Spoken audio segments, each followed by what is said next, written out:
Welcome back, everybody, to another episode of Getaway Day.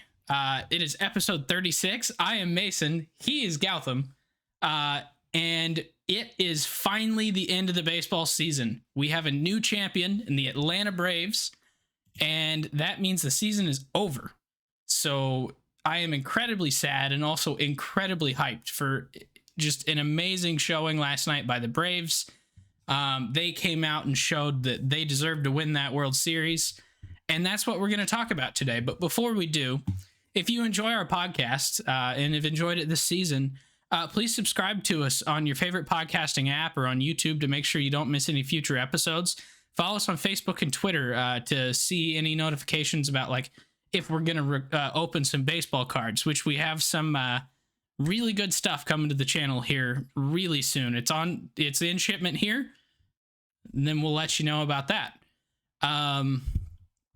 And then the last kind of housekeeping note, since the season is over, Gautam and I are going to take a 1-week break here after tonight, and then come back on Wednesday, November 17th. We're going to start recording on Wednesdays so that we can watch Monday Night Football here during football season.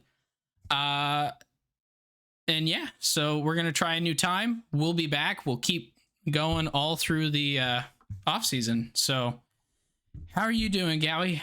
It's only been 2 days since we've talked last, so anything crazy happen? Nothing crazy, but I'm still doing good, and it was a fun World Series, and I'm excited to break it down and talk Braves. All right. So we don't have a very long breakdown for you because we've only had one game since we last did a breakdown. So Gowie, you want to kind of talk us through a little bit of what happened here in Game 6? Yeah, so this game in the first inning, it was kind of looking rocky for the Braves starter, Max Fried. He gave up a single to Altuve. Then there was a really weird play where he kind of missed Max Fried missed the ball on a throw from Freddie Freeman, and he got his ankle stepped on by Michael Brantley running down the line. And Brantley, didn't even touch the base, but it was a very strange play. It looked like Fried might be badly hurt because they were showing those replays of his ankle getting stepped on. It looked pretty gruesome. Yeah. So I have two theories on this, and I want you and everyone in the chat to tell me which theory is more plausible here. Okay, theory one. Max Fried is Superman, the Man of Steel. So because of the Earth's sun, he has these powers that make him invincible on Earth. And so therefore his ankle didn't break. Option two, Max Fried is Gumby, and he's just this taffy-like creature that can't break. Which one seems more plausible to you? I think it can only be one of those two reasons. I just don't know which one it is. You just don't want to say Gumby. I get it. I get it. You don't want to be laughed at for. No, but that was incredibly scary, especially being in the first inning. I was pretty darn sure that he was only going to go like 2 innings max when he continued pitching after that. Yeah, and then even in that inning, it looked like he had the first 2 runners on base, and then he proceeds to strike out Correa, get a ground ball, and then strike out Gurriel. So, and I think it looked like didn't he throw his fastest pitch of the entire season too? Yeah, he was hitting 98 in this game, and he usually does not get anywhere near that. So the ankle seemed okay, and he was all juiced up for this obviously huge start. Yeah, well, so it came out later that his ankle hurts a lot. He was pitching on pure adrenaline for that game. Yeah, all adrenaline, yeah. And God, did it work out, because his final line was what, 6 innings pitched, 4 hits, 6 Ks? Yep. Good Lord. He was fantastic in this game after the rough Game 2 start.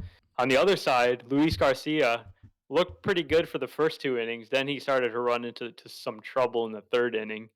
He gave up a single to Albies. Then he got 2 outs. Then he walks Eddie Rosario. and then comes to the plate Jorge Soler, who absolutely demolishes a baseball. It's a breaking ball that really did not break, center of the plate. Soler crushes it onto the train tracks in left field, and that gives the Braves a 3-0 lead that they would never look back from. Yeah, that one home run honestly reminded me of like the so his first, like, what was it, half season that he was in Chicago before he got traded over to um Kansas City, right? And he was hitting those monster home runs early on, and he looked like he was going to be this absolute god. And then he had his 40-something home run season in Kansas City. He was on the Cubs for a lot longer than a half season. 2 seasons? How long was he there? Because I know he was on the 2016 team, but I thought that was his rookie year, and then he got traded. His rookie year was 14. Oh, so apparently there's just a bunch of years that I don't remember here. Yeah. But yeah, it looked like that prodigious power that we saw really early in his career. And like, I realized he's had that same power like the whole time, but he hit that home run. And that was the first thought I had, was like, this is the guy, or that's what I thought he would be back his rookie sophomore seasons, and brought it out on the biggest stage possible. And it was fun to watch. And then I think Jeff Passan found the ball, and he caught the ball, and he was so excited. So that was fun. But yeah, so what else happened in this game? So 3-0. Yeah, so 3-0. The Astros have to go to their bullpen, and the bullpen also really struggled against the Braves, who continued to hit with power as they have this entire postseason. Dansby Swanson hit a home run in the 5th inning. Freddie had a double that scored another run, and then Freddie kind of put the cherry on the top with a home run in the 7th inning, and this game finished up 7-0. I thought all the runs in this game were scored on home runs. There wasn't an RBI double. There was a 3-run shot by Soler, a 2-run shot by Dansby, and a 2-run by Freddie. That's 7. There was actually a double by Freeman that I guess I missed earlier, but I'm so confused because I thought Swanson's was a 2-run bomb. Which, if it was, let's see.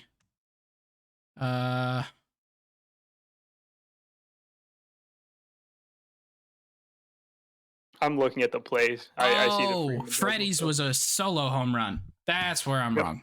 Okay, my bad. I thought Freddie's home run was 2 runs. Okay. Oop. Trying to update it in my notes here, and I just put 10 runs.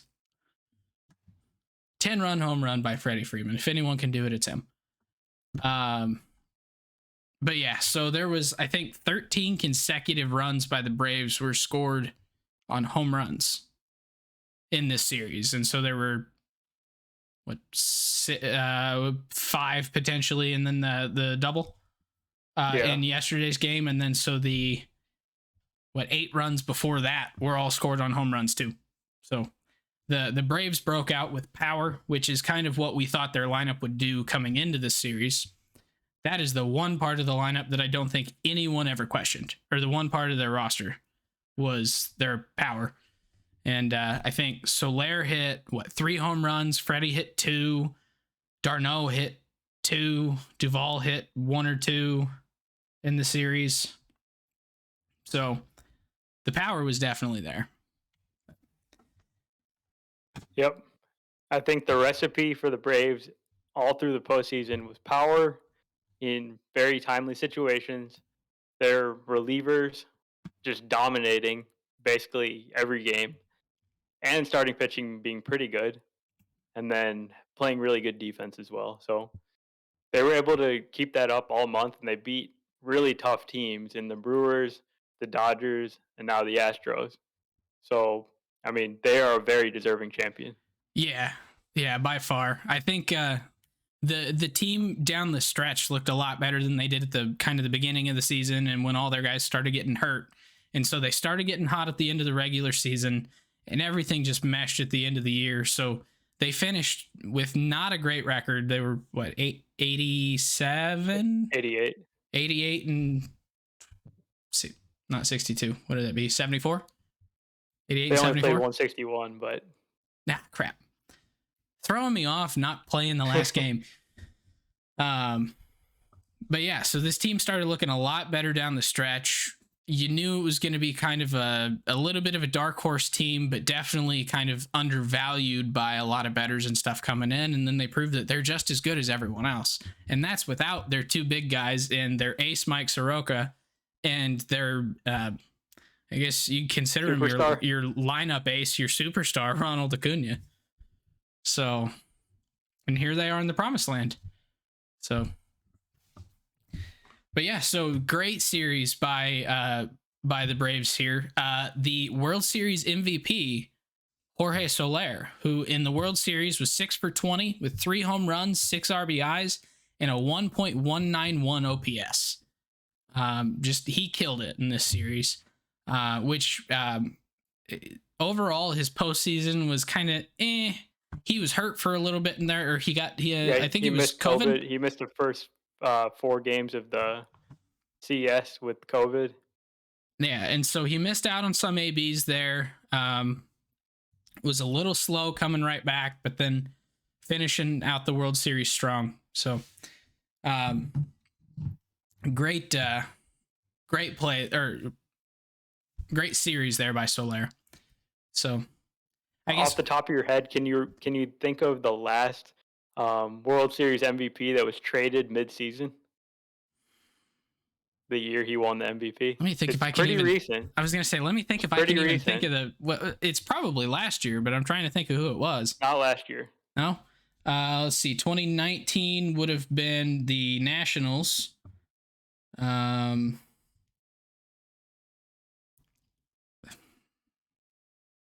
then it wasn't 19. Yeah, and then 18 was the Red Sox. Yep. Is that the year? Yep. When was JD Martinez traded? He never got traded to the Red Sox. The World Series MVP that year, was that the pitcher? Nope. No. I can't even think of who it is or who the pitcher was now. Am I thinking Rick Porcello or am I thinking someone else? I'll just give you the answer. It's Steve Pearce. Oh, shoot. MV Pierce. Dang it. I knew that. Oh. Yeah. So it's still kind of seems like it would be an unusual thing, but that's just what baseball tells us, that a new guy can step up any day, any series, and be the best player for some short stretch of games. So I thought it was fascinating, the guys that kind of stepped up throughout the playoffs for the Braves. In the first series, it was Jock hitting the pinch hit home runs against the Brewers. In the in the NLCS, it was Eddie Rosario just going crazy with the 14 hits in one series and the home runs and everything. And then in the World Series, it was Jorge Soler. So their 3 mid-season acquisitions all were huge contributors through the playoffs. Yeah, and that's how often does it work out that like your trade deadline trades all work out?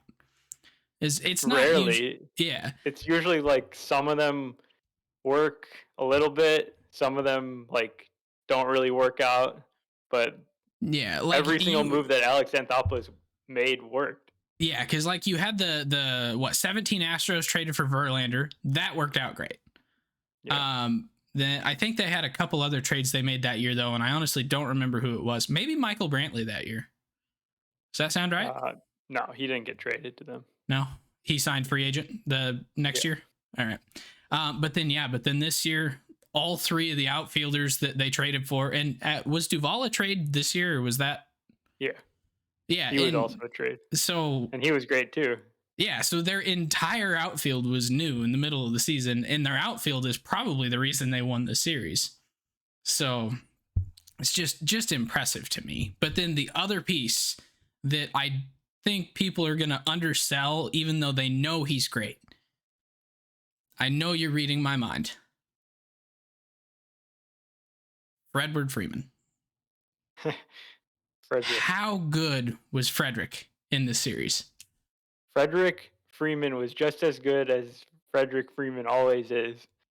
which is incredible. And that's just like a great. He's just a great baseball player, and Actually, you continue that. I would like to challenge your statement there. I actually think he was slightly better than he usually is. Okay. He elevated on the biggest stage. Here in the World Series, Freddie Freeman slash 318, 360, 636. His career slash line is almost just as impressive at a 295, 384, 509. So Freddie in this World Series was the Freddie that you get day in and day out. And I was curious because I know he's played in a lot of postseasons in his 12 years with the Braves. I think I've got it pulled up here. Actually, I can tell you how many. He has played in 6 postseasons in his 12 years with the Braves, and his career postseason slash line 290, 393, 523. Pretty much exactly his career slash. Freddie is the most consistent player that I think I have ever seen. And he just now got his first ring. I am so happy for Freddie Freeman. Couldn't happen to a better dude. On the field, off the field, Freddie Freeman is just a great guy. And I kind of want him to be my best friend. So no offense, Gotham. None taken. All right. You can Yeah, you can replace me with Ian Happ if you want. That's fine. Okay. So. So Freddie, obviously franchise icon. He and I like what you're saying about him being so consistent, because in baseball, we always talk about searching for that consistency. Baseball inherently is not a game of consistency. There's hot stretches, there's cold stretches. Freddie Freeman somehow just is the one of the few guys that can just stay at that same level all the time. And some of it's in his demeanor when he plays. Like he's not really rah kind of guy. He just kind of does his thing and um, just stays consistent with everything. It was kind of cool to see him get really pumped up after he hit that home run, which is an unusual show of emotion for Freddie. Yeah, coming around third, I think he pointed at his family in the stands and stuff.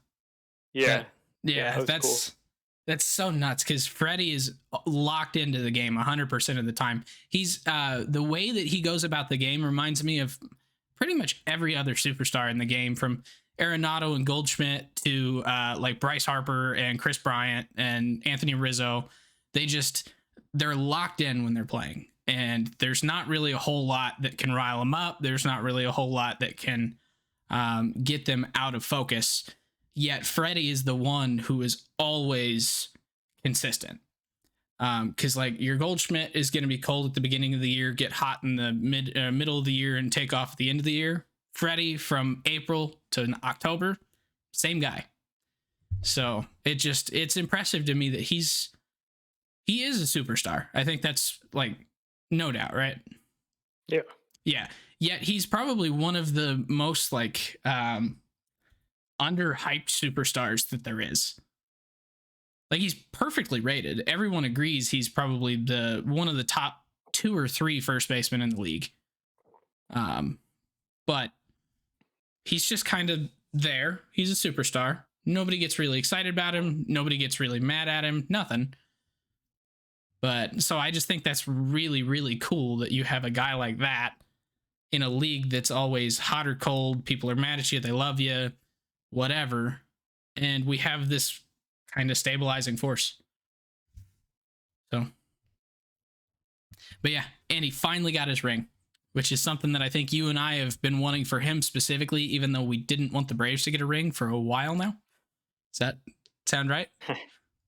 Yeah. It sounds like a conversation we've had a couple times.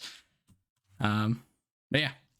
So, but the Braves were not the only team that played in this series. So, what about the Astros? What do you think of their play in this series? Well, or just kind of in general, I guess. Yeah, they had some struggles. Obviously, the loss of McCullers, I think, was pretty big here.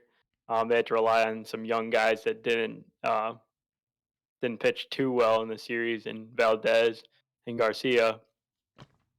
and then that caused them to rely on their bullpen a lot, which became a problem. And then the bats really were not themselves for most of the games in the series, which was a little bit unusual. But of course, anything can happen in a 6-game series. Yeah. Yeah, but all that being said, this team is a fantastic team. This Astros team is probably one of the most complete teams we've seen in a long time. The Dodgers of this year and last year and the year before that and the year before that, equally like complete. But I do think this Astros team is stellar. I would not be shocked if they were back here again next year. Once they get McCullers back, they are going to lose, or well, they're not necessarily going to lose Correa. Correa becomes a free agent here in 4 or 5 days. We'll see what happens there. But this team has so much talent, and if Dusty Baker comes back, they have the perfect manager. So I wouldn't be shocked to see him back here again next year. Yeah, so. And we raved about their offense like the whole season, the whole playoffs, and there's really they're built perfectly for the modern game of baseball because they handle velocity well. They don't strike out very much. They walk a lot. They can hit for power. They hit well against lefties. They hit well against righties. There's nothing really bad you can say about their lineup. They just didn't play their best games in the World Series, and that's probably why they lost. Yeah, and that's I think that's a credit to the Braves pitching. Yeah. More than anything. And because they were able to limit Alvarez, which I think we mentioned here on Monday that we didn't think anyone could tame Yordan Alvarez, and then they did. And they didn't pitch to him for the first couple games, and so he started having to like lay off, not swing as much, and not attack. And then the few times they would attack, he wouldn't be prepared for it. And so it kind of threw off his rhythm, and he'd been fantastic this postseason and this entire year. And it's really hard to come back from that in such a short series. Granted, 6 games is a really long series for baseball, but 6 games, really not that long whenever you're trying to get into a habit. Yeah. So big credit there to the Braves rotation. So I guess I have one more question about the Astros for you. This Astros team has been pretty much equally impressive every year since 2017. And last week we were talking about how they kind of reminded us of 2 different teams, the 90s Astros, or sorry, not the 90s Astros, the 90s Braves, and the late 90s, early 2000s Yankees. And how the Yankees were a dynasty. I personally consider that Braves team a dynasty, even though they had 1 championship. Where do we put the Astros now? Now that they do have another appearance and a loss, which side do they fit in more? Are they a true dynasty, or are they one of these, Mason thinks it's a dynasty, but... I think they are a dynasty because I'm the guy that's always going to be beating the drum that the championships shouldn't be the thing that define a dynasty, because the play throughout a regular season to me is a lot more descriptive of how good a team is rather than what happens in 1 month in October. Yeah, that's fair. And I'm right there with you. I do think like you'll always have the people that'll say, well, tell that to the Patriots. This isn't football. They play 162 games versus big difference. Yeah. They play 162 games versus what was 16 is 17 this year and probably for the foreseeable future. So it's entirely different. So yeah, a dynasty in baseball and a dynasty in football, probably not defined the same way. Basketball, maybe a little bit better of a comp. Like you could find a better comp since they play 82. But I still think it's one of those that like maybe the Golden State Warriors, although they won a majority of their championships, didn't they? Right. And so, I think the difference in basketball is that I think teams are not really even caring about the regular season that much. I feel like it's like a completely different game once the playoffs come, which is true for baseball too. But well, if we learned anything from the Braves is that if you get in the postseason, you can win it, basically. Yeah, and this isn't the first time we've learned that either. I mean, Yeah, they weren't a wild card team, but by wins, they were the lowest team in the NL. yeah. So it's very reminiscent to the 2019 Nationals, the 2011 Cardinals. Granted, there was only one wild card team in 11.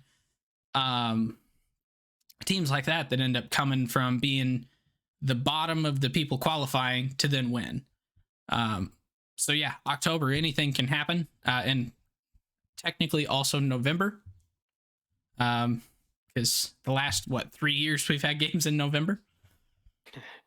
But, yeah.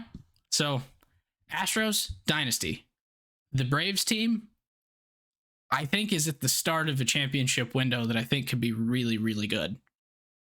And they're starting off strong with a win. So we'll see. Now we're looking forward to the post or to the off season. See what they do. How do they follow it up? Is there going to be a hangover? So It's very tough to repeat as a champion, as we know, and that's another thing I'll bring up. In the 21st century, there have now been 15 different teams to win the World Series. How about that? For parity in this league. Dang. So And now 27 teams out of 30 have played in the championship series at least once in the last 21 years. Wait, how many teams have played in the championship series? 27 out of 30. Wow. Wait, so who hasn't? It would be the Reds, the Mariners, and one other perennially bad team that I can't think of right now. The Pirates. Pirates, probably, yeah. Yeah, I don't think they made a championship series. Yeah, I don't think so. Okay. Huh. So I guess this is getting off topic, but now I'm curious. The teams that have won multiple championships in the 2000s would be the Red Sox, the Cardinals, the Giants. Who else? Does that cover it? I think that covers it, right? Because the Red Sox had 3, the Giants had 3, the Cardinals had 2, so we're at 8. The Red Sox have 4. Oh, 2004. Oh, 2007, 2013, and 18. Yep. Oh, okay. So that's 9 out of 20 for 3 teams. So you got 11 left for the rest of the teams. 12 for 12 teams. 11 left for 12 teams. Something doesn't add up there. I've messed up math somewhere. Whatever. Yeah. Regardless, like the point is that we've had a lot of different champions, and that's probably not going to change. Like it's going to keep like that. This is the 21st World Series of the century. That's where my numbers are wrong. So, dang, yeah, we've only had 3 teams with multiple championships. So let's see if the Braves can do it. But you got any other closing thoughts on the World Series? I feel bad for Dusty. I do have to say that. It's tough that he lost that one. He got as close as he's been in 19 years now. Yeah. I think he's going to be back. We'll see. I mean, he didn't get his championship, and he's only 13-ish wins away from 2,000 as a manager, which is so that was a big milestone for him. He had said in the past that was one that he wanted to reach. So I think he's going to be back, and the Astros should be good again next year. So he'll have another shot at it. Yes, he will. So hoping for Dusty, he gets it. But I think it's kind of a wrap on the season. What do you think? Yep. All right. So like I said, we will be taking next week off, mostly because I'm going to visit Gotham in person. So by the time I get back, I'm going to be tired. So then we will be back on the 17th of November. and we will start talking about things that we put off all off season, from managing fires or managers firings to managers hirings. Anything that happens in the Mets organization. That could be an episode on its own. Oh God, yeah, we're gonna have to keep that brief because that one just makes me mad. So I don't know if I could do a whole episode on it. There's gonna be a lot of transactions going down this week, so we'll recap all those here in 2 weeks. So we will be a little late there, so apologize on that. But until then, have a great day.